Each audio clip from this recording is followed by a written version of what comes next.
Ebinom wo ho a mo fere se ombebo Nyankopon din ewo enipem. Ebinom wo ho a mo fere se ombebo Nyankopon din akire omo a mo nanfufuo. Ebinom wo ho mo fele mpo se omakotu Nyankopon asem no mbeden omo behye.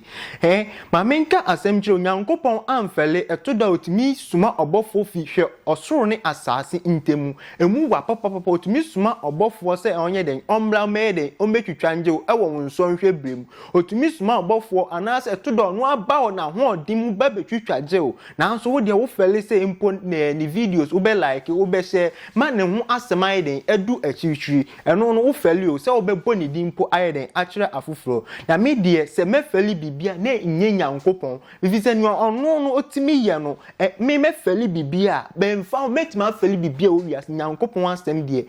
se me fere de empale me there is a name ahu a din bi wo hwa ayeden ede din bi wo hwa yede Yesu Kristo di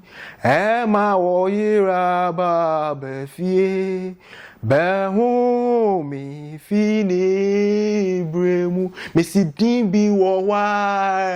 yede Yesu Kristo di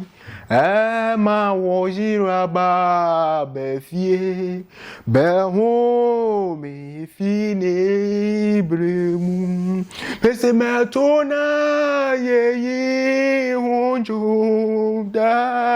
wona dom kwa jinunti Yesu Kristo ne mejifu aye ikani dinda